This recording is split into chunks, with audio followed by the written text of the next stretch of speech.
And when the new owner finally made his decision, everything would change. As the new owner disappeared into the back office with the manager, the older salesman let out a slow breath, glancing around the store as if searching for an escape. The tension in the air was suffocating. He knew he had made a mistake, a big one. But maybe, just maybe, he could talk his way out of it. He straightened his shoulders, trying to regain the confidence that had carried him through years of selling to the right kind of customers. He walked briskly toward the younger salesman, lowering his voice. "Listen," he said, forcing a smirk. "You don't actually believe he's keeping this place, do you? These types." He caught himself, cleared his throat. "People like him, they come in, make a big show, then disappear. You'll see. Nothing's really gonna change." The younger salesman didn't respond right away. He just stared, his expression unreadable. Then finally, he shook his head. "You really don't get it, do you?" he muttered. Before the older salesman could reply, the back office door swung open. The new owner stepped out, the manager trailing behind him, looking pale and uneasy. But something was different. The way the new owner carried himself now, it wasn't just quiet confidence. It was something stronger. A decision had been made. He took a few steps forward, looking around the store, taking in every detail. Then, in a calm but firm voice, he said, "I want every employee here, right now." The staff quickly gathered, sensing the weight of the moment. The older salesman took a cautious step back, as if trying to blend into the background, but it was too late for that. The new owner turned to face them all, his gaze steady. "I bought this store because I believe in what it can be," he said. "A place where people are treated with respect. A place where service isn't based on assumptions." His eyes flickered to the older salesman, who stiffened but said nothing. Then, just when everyone thought they knew where this was going, the second twist hit. The new owner reached into his pocket and pulled out a folded piece of paper. He handed it to the manager. "Before we move forward, there's one more thing I need to share."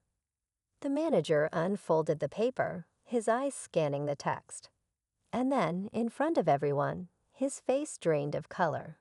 His hands trembled slightly as he looked up. "This," his voice was barely above a whisper, "this changes everything." The older salesman took a step forward, squinting at the document. "What is it?" he demanded. The new owner met his gaze, his expression unreadable. "Let's just say," he said slowly, "I'm not asterisk, just asterisk the new owner."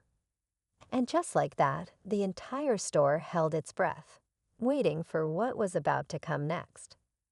The store fell into complete silence as everyone watched the manager, his hands shaking slightly as he gripped the paper. His eyes darted back and forth, reading the words again as if hoping he had misunderstood. But the truth was right there in front of him. There was no escaping it. The older salesman, growing impatient, took another step forward. "Well, what does it say?" he demanded, his voice sharper than before. The new owner let the tension hang for a moment before finally speaking. "This document," he said, his voice calm but firm, "isn't just about me owning this store. It's about who I really am." The manager exhaled shakily and cleared his throat. "It's a full acquisition report," he said, barely able to get the words out. "Not just for Asterisk, this Asterisk location, but for the Asterisk entire Asterisk company." A wave of shock rippled through the room. The employees exchanged stunned glances, the younger salesman's eyes widening in disbelief. The older salesman, however, didn't seem to understand right away. He shook his head, a nervous laugh escaping his lips. "Wait, what do you mean the entire company?" The new owner took a step forward, his presence commanding the room. "I don't just own this store," he said. "I own the entire chain, every location, every department. Every employee, including asterisk you asterisk. The weight of those words hit like a hammer. The older salesman visibly paled, his once smug expression crumbling into sheer panic. He opened his mouth to speak, but for the first time, he had nothing to say. No excuse. No way out. The manager, still shaken, finally gathered himself enough to ask, "So, what happens now?" The new owner looked around the store at the employees who had been watching, waiting, wondering what this would mean for them. Then he turned his gaze back to the older salesman, who stood frozen, his hands clenched at his sides. "What happens now," the new owner said, "is change. Imagine walking into a store, excited to make a big change, only to be met with pure disrespect. That's exactly what happened to one man who had just made the biggest purchase of his life, only to find out that the people working for him didn't even see his worth. It was a regular afternoon in a high-end clothing store.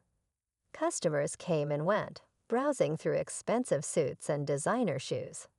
The store had a reputation for its luxury, but also for something else, being a place where not everyone was treated the same. The salesmen here were selective, deciding who deserved attention and who didn't. And on this particular day, one salesman made a mistake he would never forget. A well-dressed black man walked in, his presence confident but unassuming. He wasn't flashy, he wasn't loud, he was just another customer. Or at least that's what the salesman thought. The moment the man stepped inside, he was met with cold stares. No greetings, no, "How can I help you?" Just a glance, followed by an attitude that spoke louder than words. "Asterisk you don't belong, here asterisk." The salesman, a middle-aged man who prided himself on knowing real customers, looked him up and down before scoffing. "We don't have anything in your price range," he said, barely hiding his smirk. Without asking a single question, without even giving him a chance, he had already decided this man wasn't worth his time. But what the salesman didn't know was that this customer wasn't just another shopper. He wasn't just someone browsing.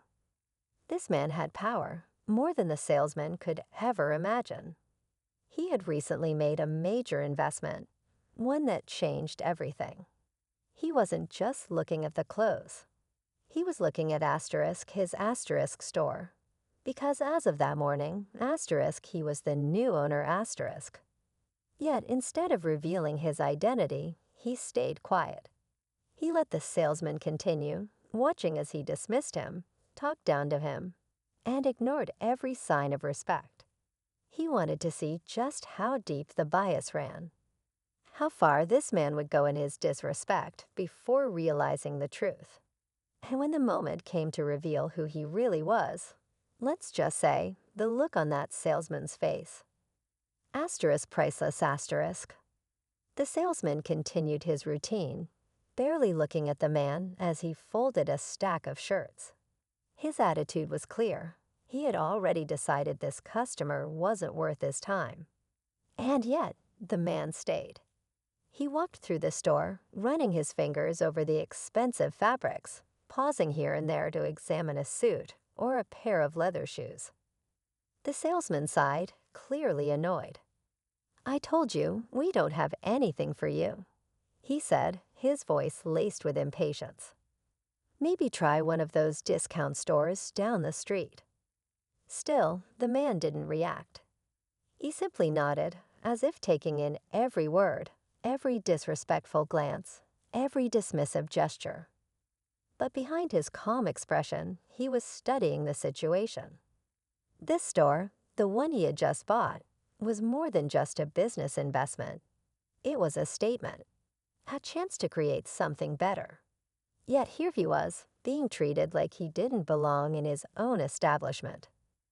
A younger salesman, standing behind the register, watched the scene unfold. He looked uneasy, shifting his weight from one foot to the other. Unlike his colleague, he wasn't so quick to judge. He had seen enough in life to know that appearances could be deceiving.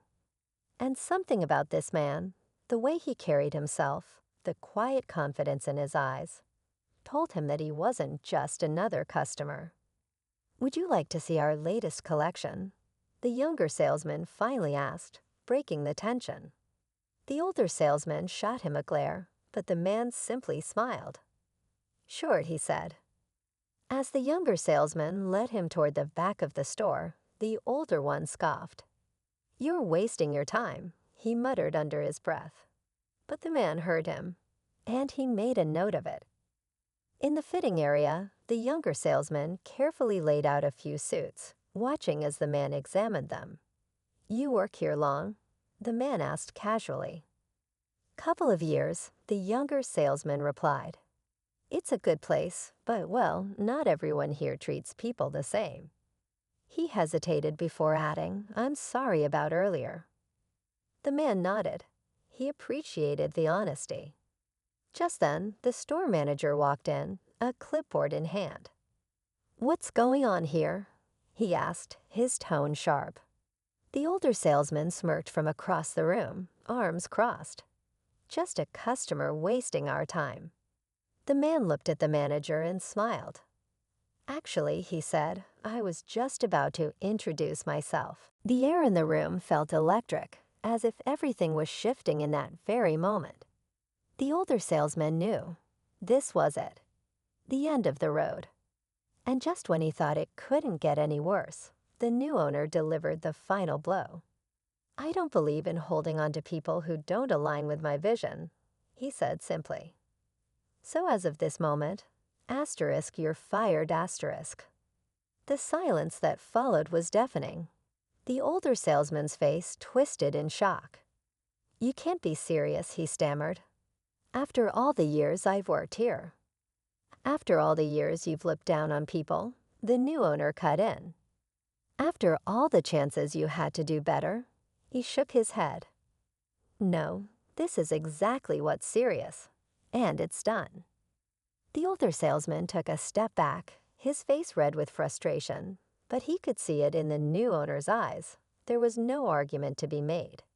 No second chances. Slowly, he turned, walking toward the exit.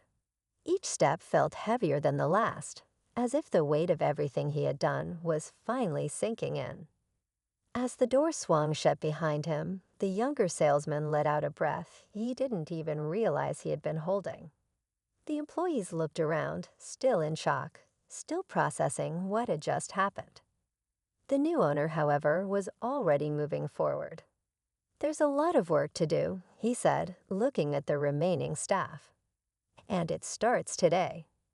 And just like that, the store had changed forever. The tension in the store slowly began to lift, replaced by a strange sense of relief. The employees, still processing what had just happened, exchanged glances. Some of them had worked alongside the older salesman for years, quietly enduring his attitude, his dismissiveness. But now, for the first time, it felt like things might actually be different. The younger salesman stepped forward. "So, what happens next?" he asked, his voice hesitant but hopeful. The new owner looked around, taking in the space with fresh eyes. "We rebuild," he said. "Not just the way this store looks, but the way it operates. I want this to be a place where every customer is valued, where people don't feel like they have to prove themselves just to be treated with respect." A murmur of agreement spread through the small group. It was clear that change was long overdue. The manager, still standing nearby, shifted uncomfortably. He had been part of the system that allowed the kind of treatment the older salesman had displayed. But now he had a choice: either embrace the new direction or find himself left behind. Taking a deep breath, he stepped forward. "I understand," he said carefully, "and I want to be part of that change." The new owner studied him for a moment before nodding. "Good," he said, "but it won't just be words. There will be real changes, starting with new training, better policies, and a workplace where employees and customers feel welcome." The younger salesman couldn't help but smile. It was the kind of store he had always hoped to work in. The new owner glanced toward the front window, where the older salesman had disappeared moments ago. "Some people will resist," he said, "but the ones who stay will be part of something better." With that, he turned to the rest of the staff. "I'll be spending time in every store," he continued, "getting to know the employees, listening to what needs to be fixed. This isn't just about today, it's about the future." As the reality of the situation settled in, the energy in the store shifted. Employees who had once felt overlooked now felt seen. Customers who had hesitated to step inside would soon experience something new. And as the new owner stood in the store that had once dismissed him, he knew one thing for certain. This was just the beginning. And that's when everything changed. The store manager narrowed his eyes, sizing up the man who had just spoken. There was something about the way he stood, the way he spoke, not like someone begging for service, but like someone who knew exactly where he belonged. "And who exactly are you?" the manager asked, his tone sharp, dismissive. The older salesman chuckled under his breath, shaking his head as if this whole situation was a joke. To him, this was just another man who had walked into the wrong store, expecting service he didn't deserve. But before the man could respond, the door chimed as another person entered. A woman dressed in a sleek business suit, carrying a leather folder in one hand. She walked straight toward the man and stopped beside him, her expression calm but authoritative. "There you are," she said. "We need to go over some final paperwork for the acquisition." The room fell silent. The manager frowned. The older salesman blinked, confusion flashing across his face. The younger salesman looked between them, putting the pieces together faster than the others. "Acquisition." The man turned back to the store manager, his expression unreadable. "I was just getting a feel for the place," he said smoothly. "Seeing how things run." He glanced at the older salesman, whose smirk was now completely gone. "And from what I've experienced so far, there's a lot that needs to change." The manager opened his mouth, then closed it again. It was clear now this man wasn't just another customer. He wasn't someone to brush off or ignore. He was the new owner, the one who had bought the entire store, and the way they had treated him. It wasn't just rude. It was revealing. The older salesman's face paled. "Wait, you." He stopped himself, his usual arrogance replaced with uncertainty. The younger salesman straightened up, a small knowing smile on his lips. He had suspected something was different about this man, and now his instincts had been confirmed. The woman in the business suit flipped open her folder. "The transition officially begins today," she said. "And that means some changes are coming." The manager looked between her and the man, clearly struggling to process what was happening. "Sir, if there was any misunderstanding earlier." The man raised a hand, cutting him off. "No need for explanations," he said. "I saw everything I needed to see." The tension in the room thickened. No one dared to speak. Because they all knew things were about to change, whether they were ready or not. The silence in the store was almost unbearable. The weight of the moment pressed down on everyone, especially the older salesman, whose arrogance had completely vanished. His eyes darted around the room, as if searching for some way to undo what had just happened. But there was no way out of this. The new owner took a slow step forward, his expression calm but unreadable. "Tell me," he said, looking directly at the manager, "is this how you train your employees to treat customers?" His voice was steady, but there was something in his tone, a quiet power that made everyone stand a little straighter. The manager swallowed hard. "Sir, I." The man didn't wait for an answer. He turned to the younger salesman instead. "And you?" he asked. "Do you feel like this is a fair place to work?" The younger salesman hesitated, clearly caught off guard. He glanced at the manager, then at the older salesman, before finally looking back at the new owner. Honestly, he said, choosing his words carefully, I've seen things happen here that shouldn't. The older salesman let out a nervous laugh, but no one joined him. Come on, he said, his voice strained. Are we really going to make a big deal out of this? This is just how business works. You learn to read people to know who's worth your time. The new owner's expression didn't change. If anything, his gaze hardened. And what exactly did you read about me? The salesman's mouth opened, then closed. He knew there was no right answer. Every excuse he might have given would only dig the hole deeper. The woman with the folder cleared her throat, breaking the tension. We have some documents that need reviewing, she reminded the new owner. And you have some decisions to make. He nodded, but his eyes stayed on the older salesman for a moment longer. Then, without another word, he turned and started walking toward the back office. The manager quickly followed, still scrambling for a way to fix things. The younger salesman watched them go, his face unreadable. The older salesman stood frozen in place, his fingers twitching slightly. He knew, everyone in that store knew, that his future was hanging by a thread.